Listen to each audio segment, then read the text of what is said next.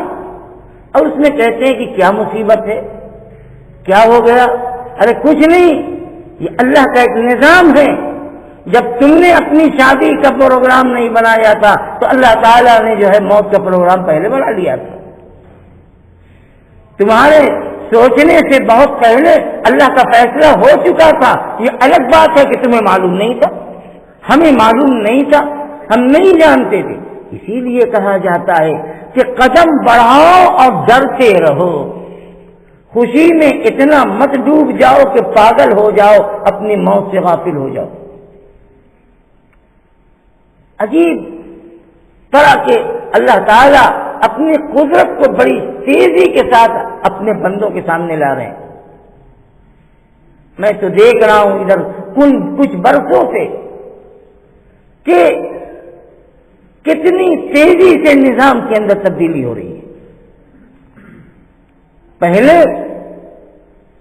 بدلہ بہت بعد میں بہت پیچھے ملا کرتا تھا، اب بدلہ ہاتھ کے ہاتھ ملتا ہے۔ ہم اور آپ سمجھیں یا نہ سمجھیں، اس پر غور کریں یا نہ کریں، لیکن غور کرو گے تو جیسے لگتا ہے کہ بدلہ فوراً سامنے آ گیا۔ ہم نے کسی کا مذاق اڑایا، ابھی کچھ دن گزرا تھا کہ دنیا نے میرا مذاق بنا لیا، مذاق اڑ رہا ہے۔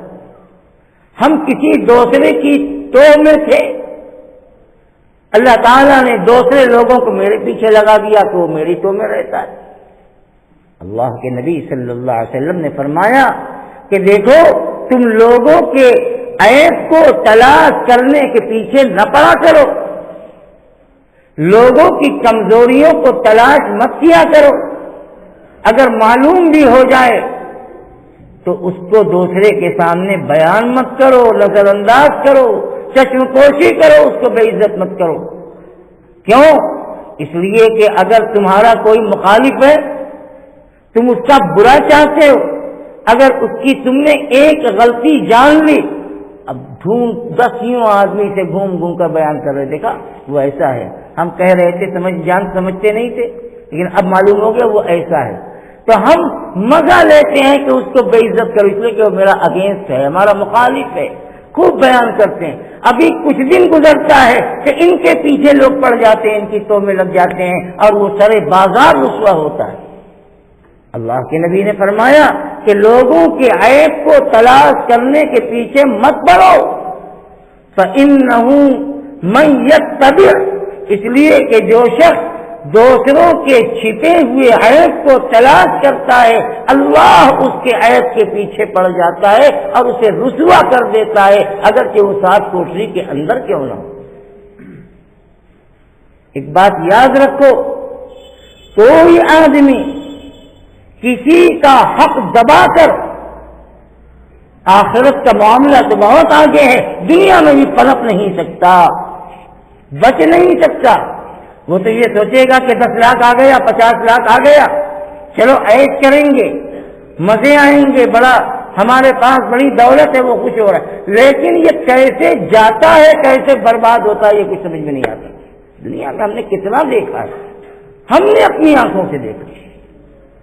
دنیا میں کسی کو ذلیل کر کے کوئی عزت نہیں پا سکتا، کسی کا حق مار کے کوئی چین اور آسودہ نہیں رہ سکتا۔ اللہ کے غضب کا تھپڑ لگے گا، آج نہیں کل لگے گا۔ اللہ کبھی کبھی ایسی مصیبت میں اسے مبتلا کر دیں گے کہ اس کی زندگی اس کے لیے بھاری ہو جائے گی، اور اسی کے اندر وقت گزرتا رہے گا اور آنکھ بند ہوگی اور انسان دنیا سے چلا جائے گا۔ بہت ڈرنے کی ضرورت ہے۔ اللہ تعالیٰ نے قرآن میں سینکڑوں جگہ پر تقوی کا حکم دیا کہ اللہ سے ڈرتے رہو، اللہ سے ڈرتے رہو، اللہ سے ڈرتے رہو۔ کیوں کہا گیا؟ ہر قدم پہ ڈرو، زبان کھولو تو اللہ سے ڈرو کہ ہم کہہ کیا رہے ہیں، کس کے بارے میں کہہ رہے ہیں۔ قدم بڑھاؤ تو بڑھانے سے پہلے سوچ لو کہ یہ قدم ہمارا صحیح رخ پہ جا رہا ہے کہ غلط رخ پہ جا رہا ہے۔ نظر اٹھانے سے پہلے سوچو کہ ہم غلط نظر اٹھا رہے ہیں کہ صحیح نظر اٹھا رہے ہیں، اس لیے کہ اللہ تو جان رہا ہے، اللہ تو دیکھ رہا ہے۔ اگر کوئی کمزور ہے اور دب رہا ہے تو دبانے والا یہ نہ سمجھے کہ ہمارے پاس اتنی طاقت تھی، ہمارے پاس اتنا سوچ تھا، ہم نے اسے دبا دیا اور وہ میرا کچھ بگاڑ نہ سکا۔ یہ فرعونیت ہے، اور دنیا میں کسی کی فرعونیت نہیں چلی ہے، کسی کی فرعونیت نہ چلی ہے نہ چلے گی۔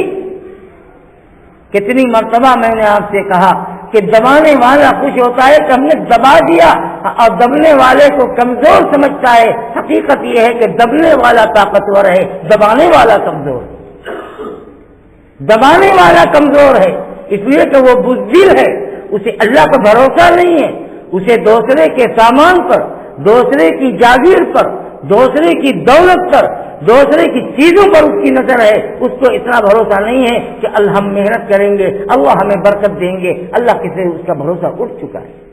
وہ سوچتا ہے کہ ہمارے پاس اتنا آ جائے گا تو ہمارا اتنا بڑھ جائے گا، ہمارے پاس یہ چیز آ جائے گی تو اتنی زیادہ ہو جائے گی۔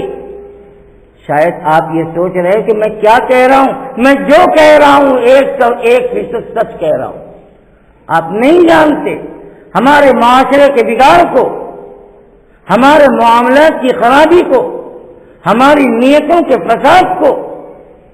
آج یہ بربادی، یہ مصیبت، یہ تباہی، یہ پریشانی، یہ ہمارے اپنے کرتوت ہیں، ہماری اپنی گندی اور غلط سوچ ہے جس نے ہمیں مصیبت کے اس موڑ تک پہنچا دیا۔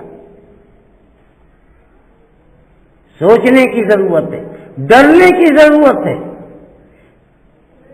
کسی کے جنازے کو دیکھ کر اپنی موت کو یاد کرو، یہی عقل مندی کی علامت اور عقل مندی کی پہچان ہے۔ ورنہ ہمیں بھی ہے، جا رہا ہے وہ تو اپنی زندگی پوری کر کے چلا گیا، ہمیں ہماری زندگی کتنی باقی ہے کہ اللہ کے علاوہ کس کو معلوم۔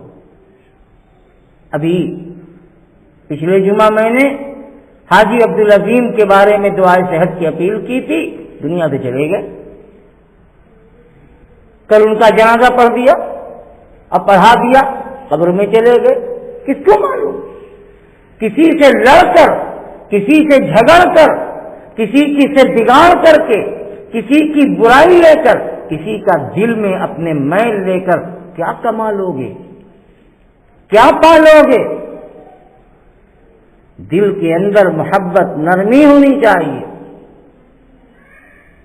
تو اللہ تعالیٰ فرماتے ہیں کہ میرا بندہ اپنی زبان سے غلط جملے استعمال کر کے مجھے تکلیف پہنچاتا ہے. وہ یہ سوچتا ہے کہ جو ہم چاہیں وہ ہو جائے. اگر بندوں کی چاہت پر ہونے لگے پھر اللہ کا نظام کہاں جائے گا؟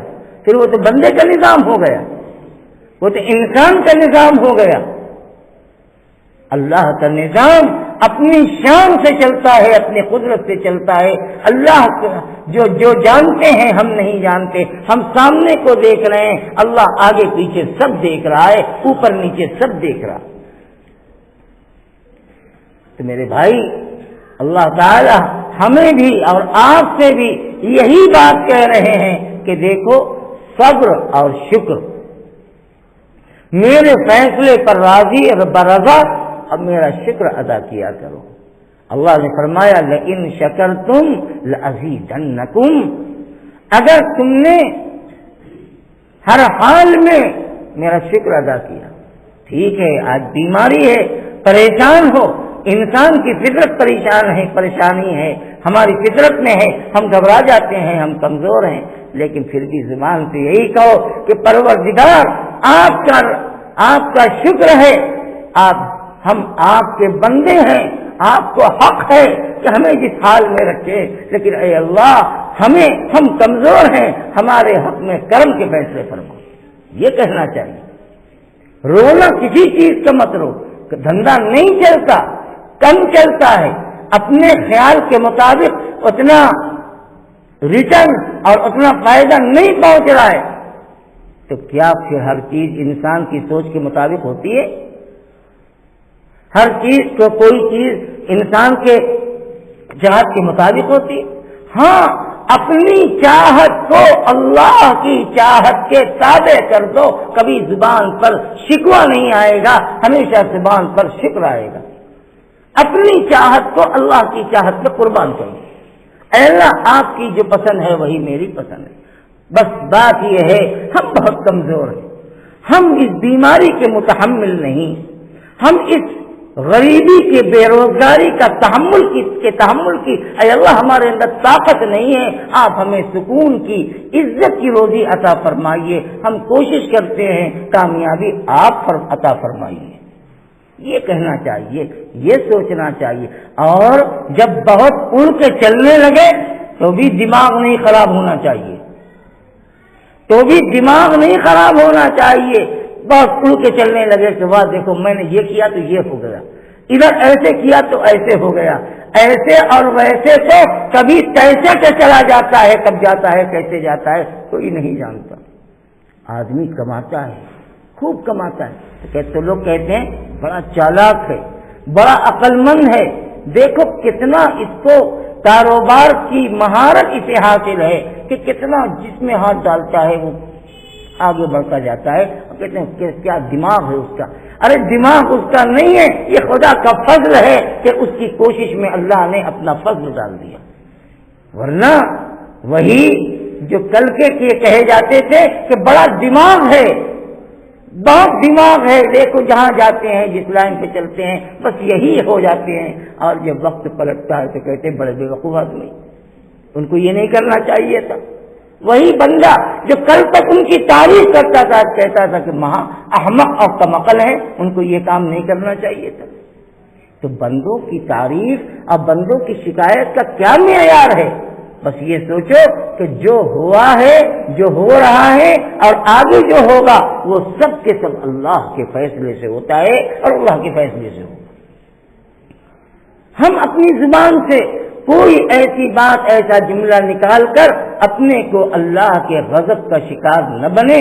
اگر اللہ نے بہت نوازا تو اللہ کا شکر ادا کریں، اور اگر کبھی رسی ٹائٹ ہو گئی تو شکوہ بھی نہ کریں، اس وقت بھی شکر بھی ہو اور صبر بھی ہو. اس لیے کہ شکر کا بھی بہت بڑا درجہ اور صبر کا بھی بہت بڑا درجہ ہے. میرے بھائیو، اسی کو اللہ تعالیٰ فرماتے ہیں کہ تم زمانے کو برا بھلا مت کہا کرو. زمانہ میں ہوں، میری قدرت سے نظام چلتا ہے. اللہ تعالیٰ نے جب زمین بنائی تو کسی انسان کے مشورے سے نہیں بنائی. اللہ تعالیٰ نے آسمان بنایا کسی بندے سے مشورہ نہیں کیا. انسان تو اس دنیا میں بہت بعد میں آیا ہے، نہ جانے کتنے ہزار سال پہلے دنیا بنی ہے. انسان تو بہت بعد میں آیا ہے، بہت بعد میں آیا ہے. دنیا کی عمر بڑی لمبی ہے، انسان کی عمر اتنی لمبی نہیں ہے دنیا میں. اس لیے کہ ہم جانتے ہیں کہ انسان کی شروعات حضرت آدم سے، انسان کی اس دنیا میں شروعات حضرت حوا سے. اور جب ہم انبیاء کی تاریخ پڑھتے ہیں تو اس سے یہ اندازہ ہوتا ہے کہ حضرت آدم علیہ السلام 12, 14, 15 ہزار سال پہلے کے ہیں بس. اب دنیا کتنے پہلے کی ہے یہ کسی کو نہیں معلوم. اللہ نے بہت پہلے دنیا بنائی ہے. اس لیے میں نے یہ کہہ دیا کہ دھوکے میں نہ رہنا، انسان سے بہت بعد میں آیا ہے دنیا میں. حضرت آدم آئے، پرندے دنیا میں آئے، کوا پیدا ہوا. بہت کتنا پہلے آیا کوا یہ کوئی نہیں جانتا، یہ اللہ جانتے ہیں.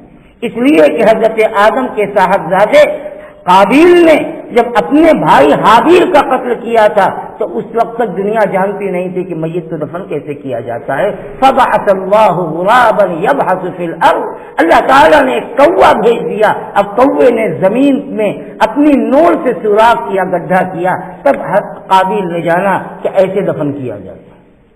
یہ تاریخ بتاتی ہے کہ انسان سے پہلے جانور آیا، پرندے آئے. اب کیا ہے، ہمیں اس بحث میں پڑھنے کی ضرورت نہیں ہے. ہم تو یہ بتا رہے ہیں کہ اللہ نے کائنات کے نظام کو کسی سے پوچھ کر نہیں بنایا، اپنے حکم سے بنایا، اپنی مرضی سے بنایا. اور اللہ کائنات کے نظام کو اپنی مرضی سے چلا رہے ہیں. کہیں غمی ہے، کہیں خوشی ہے، کہیں شادیانے ہیں، کہیں ماتم ہے، کہیں غریبی ہے تو کہیں رئیسی ہے، کہیں صحت ہے تو کہیں بیماری ہے. یہ اللہ کا ایک نظام ہے اور یہ نظام ہمیشہ چلا ہے اور یہ نظام ہمیشہ چلتا رہے گا. اللہ فرماتے ہیں بیدل امر، ساری خدائی، سارا حکم میرے قبضے قدرت میں ہے. میں جیسے چاہوں الٹ پلٹ کر دوں، جدھر چاہو رخ موڑ دوں، جیسا چاہوں حالات پیدا کر دوں. اے میرے بندے، اگر تو یہ چاہتا ہے کہ تیرے حق میں بہتر ہو جائے تو تو بہتر انسان بن جا. ہم مخالف ماحول کو تیرے حق میں بہتر بنا دیں گے، ہم مشکل کو تیرے لیے آسان کر دیں گے. تو میرے حق میں بہتر ہو، اپنے حق میں بہتر ہو جا کہ میرے حکموں پر چلنے والا بن جا. اللہ تعالی ہمیں اپنی نعمتوں کے قدر اور شکر کی توفیق عطا فرمائے. وآخر دعوانا ان الحمد للہ رب العالمین.